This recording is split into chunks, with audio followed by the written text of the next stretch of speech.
गुप्त बैठकों और लगातार चल रही राजनीतिक चर्चाओं के बाद पुणे में दोनों राष्ट्रवादी कांग्रेस पार्टियों ने एक साथ चुनाव लड़ने का फैसला किया है। पिंपरी चिंचवड के बाद अब पुणे महानगर पालिका चुनाव में भी अजित पवार और शरद पवार गुट साथ नजर आएंगे। सूत्रों के मुताबिक अजित पवार गुट 125 सीटों पर जबकि शरद पवार गुट 40 सीटों पर चुनाव लड़ेंगे। हालांकि सीट बंटवारे को लेकर पूछे गए सवाल पर रोहित पवार ने कहा कि अंतिम तस्वीर कल दोपहर तक साफ हो जाएगी।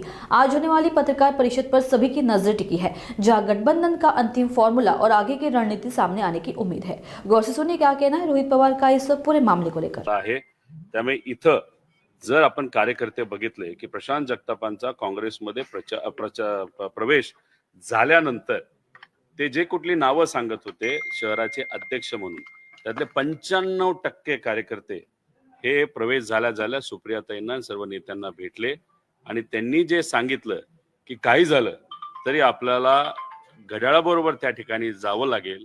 त्यामुळे प्रशांत दादा जगतापाच्या काळामध्ये असणारेच कार्यकर्ते सुप्रियाताईं सर्व नेत्यांना भेटले आणि बोलले की आपल्याला घड्याळाबरोबरच जावं लागेल। त्यामुळे इथं हे कार्यकर्त्यांची लढाई असल्यामुळे कार्यकर्त्यांचं ऐकूनच हा योग्य असा निर्णय घेतलेला आहे। आणि मला एक गोष्ट सांगायची आहे की आपण टीव्हीवर दाखवत असताना दोन पवार एकत्रित आले, हे कितीही खरं असलं तरी खरं जर बोलायचं झालं आणि प्राधान्य द्यायचं झालं तरी शरदचंद्र पवार राष्ट्रवादीचे कार्यकर्ते आणि घड्याळाचे कार्यकर्ते हे एकत्रित आलेत, हे पहिली गोष्ट। आणि त्यांच्यासाठी हे निवडणूक योग्य पद्धतीची व्हावी आणि बलाढ्य शक्तीच्या विरोधात लढणं ते सुद्धा महानगरपालिकेमध्ये सोपं जावं यासाठी हा पूर्णपणे निर्णय घेतलेला आहे। पुणे आणि पिंपरी चिंचवड व्यतिरिक्त आणखी कुठे कुठे दोन्ही पक्ष एकत्र येत आहेत? पुणे आणि पिंपरी चिंचवडच्या शिवाय वेगवेगळं समीकरण वेगवेगळ्या शहरामध्ये त्या ठिकाणी आहे। तुम्ही जर बघितलं असेल टीव्हीवर बघत असताना एकनाथ शिंदे साहेब आणि अजितदादा याच्यामध्ये कुठेतरी काही गोष्टी पटत नाहीत अशी अनेक वेळा आपण चर्चा ऐकलेली आहे। पण नाशिकमध्ये अजितदादांचा पक्ष आणि एकनाथ शिंदे साहेबांचा पक्ष एकत्रित आलेला आहे। त्यामुळे त्या लोकांना तिथं असणाऱ्या कार्यकर्त्यांना विश्वासात घेऊनच लढावं लागतं आणि तसं प्रत्येक शहरामध्ये वेगवेगळं समीकरण हे आपल्या सगळ्यांना बघायला मिळेल। दादा ह्याच्यामुळे विलिनीकरणाची चर्चा सुरू होते की राष्ट्रवादी काँग्रेस जी आहे ती विलीन होणार म्हणून, तर मग तुमचा पक्ष स्वतंत्र राहणार की भविष्यामध्ये विलीन होणार? बघा, महानगरपालिकेचे इलेक्शन आज या ठिकाणी आहे आणि विलिनीकरणाचा प्रश्न विषय हा जर चर्चेत तिथं असला असता तर अख्ख्या महाराष्ट्रामध्ये आम्ही युती तिथं केली असती, पण तसं काही झालेलं आपल्याला दिसत नाही। तिथं फक्त पुणे आणि पिंपरी चिंचवड मध्ये तिथं असणाऱ्या कार्यकर्त्यां पदाधिकाऱ्यांनी हा घेतलेला निर्णय आहे। पवार साहेब या विषयामध्ये कुठंच नाहीत। पवार साहेबांचं हेच मत आहे की जे लोक आपल्यासाठी लढले त्यांना विश्वासात घ्या, त्यांचं म्हणणं काय हे समजून घ्या। महानगरपालिकेमध्ये कधीही मोठे नेते एवढ्या मोठ्या लेवलला इन्व्हॉल्व्ह झाले नव्हते।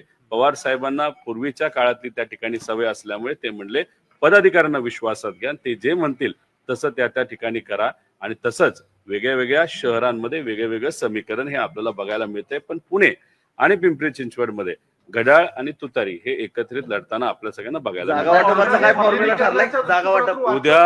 उद्या शेवटचा दिवस आहे, म्हणजे आजच खरं तर बऱ्याच गोष्टी फायनल होतील।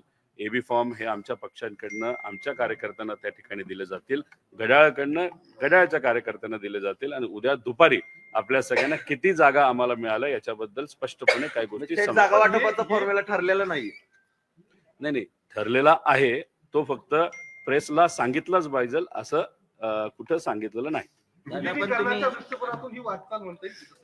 आत्ताच हा प्रश्न विचारला गेला, त्याला उत्तर पण आम्ही दिलेलं आहे। दादा, तुम्ही ज्या पद्धतीने अजित पवार यांच्यावर सत्तेत गेल्यानंतर टीका करत होता, तुमच्यासोबत एवढे कार्यकर्ते होते, तुमच्याच पक्षातले अनेक कार्यकर्ते आता नाराज होत आहेत की मग जिथे तिकीट भेटायचं होतं तिथं अजित पवारांचा क्लेम आहे। अनेक ठिकाणी असे प्रॉब्लेम निर्माण झालेले आहेत। कार्यकर्ते खासगीत हे सांगतात की आता विलाज नाही, मात्र आम्हाला लढावं लागतं। आता हे मीडियाला कदाचित खासगीत सांगत असतील, पण 100 कार्यकर्ते जे पुण्यात होते आणि पिंपरी चिंचवड मध्ये होते त्यातले 95 कार्यकर्ते जे लढायला इच्छुक होते त्यांनी येऊन आम्हाला हे सांगितलेलं आहे एकत्रित या। त्यामुळे तुमच्याकडे 5च आले असतील, पण 95 आमच्याकडे आले 100 पैकी, आणि त्यांच्यासाठी ही निवडणूक महत्वाची असल्यामुळे आणि त्यांना निवडून आणणं हे महत्वाचं असल्यामुळे त्या ठिकाणी तो निर्णय त्यांना विश्वासात घेऊन घेतलेला आहे। दादा, मीडिया जे बघत होता की शनिवारपर्यंत आपल्या पक्षाची लोक महाविकास आघाडीमध्ये होते, काल बारामतीमध्ये जेव्हा तुम्ही लोक एकत्र आला तेव्हा हा बदल झालेला आहे, तर बारामतीमध्ये काही चर्चा झाली तुमची, दादांची, राजकारणामध्ये काही निर्णय घेत असताना काही निर्णय लवकर घेतले जातात, काही उशिरा घेतले जातात। पण राहिला प्रश्न प्रश्न पुणे महानगरपालिकेचा आणि पिंपरी चिंचवड महानगरपालिकेचा, तिथं ज्या पद्धतीने आपण जेवण बनवतो, जेवण काही लगेच बनत नसतं, त्याला अनेक वेळा चर्चा ह्या कराव्या लागतात, कार्यकर्त्यांशी सुद्धा आणि दुसऱ्या पक्षाची सुद्धा. त्यामुळे इथं काल हा निर्णय झाला असं समजून चालणार नाही. हे अनेक दिवस विविध चर्चा करून, कार्यकर्त्यांशी चर्चा करून हा निर्णय त्या ठिकाणी घेतला गेला. दादा, महानगरपालिकेनंतर जर तुमची सत्ता आली दोन्ही राष्ट्रवादी, तर तुम्ही महायुतीसोबत जाणार नाहीत का? म्हणजे ठाम असणार आहे का या सगळ्या गोष्टी? पुणे महानगरपालिकेचे प्रश्न वेगळे आहेत, पिंपरी चिंचवडचे हे वेगळे आहेत. महानगरपालिकेचं इलेक्शन का महत्वाचं असतं? कारण या दोन्ही महानगरपालिकेला एक स्वतंत्र बजेट असतं. त्या बजेटच्या माध्यमातून तिथे असणाऱ्या लोकांना आपल्याला सेवा द्यायची असते. स्वतःचं बजेट असल्यामुळे तसं बघितलं तर खूप काय आपण राज्य सरकारवर अवलंबून नसतो. त्यामुळे इथं ते बजेट योग्य पद्धतीने लोकांच्या हितासाठी हे वापरलं जावं. त्याच्यामध्ये आपण बघितलं तर बरेच प्रश्न असतात, ट्रॅफिक, पाणी, गटर, कचरा, असे विविध प्रश्न त्याच्यामध्ये असतात, घरपट्टी, पाणीपट्टी, तिथं असणाऱ्या काही अडचणी. त्यामुळे लोकांसाठी आम्ही इथं एकत्रित आलेलो आहे. कारण इथं ज्या लोकांची सत्ता लोकली होती, पुणे महानगरपालिका आणि पिंपरी चिंचवड महानगरपालिका, तिथं योग्य पद्धतीचं काम केलं गेलं नाही असं लोकांचं मत आहे. तुमच्या पण काही तुमचा विशिष्ट जबाबदारी महापौर देण्यात आली आहे का? जसं अमोल कल्याणला पिंपरी चिंचवडची दिली होती, तसं तुमच्या नाही, डॉक्टर अमोल कोल्हे हे पिंपरी चिंचवड मध्ये सुद्धा तिथं इन्व्हॉल्ड होते आणि पुणे महानगरपालिकेमध्ये सुद्धा इन्व्हॉल्ड होते.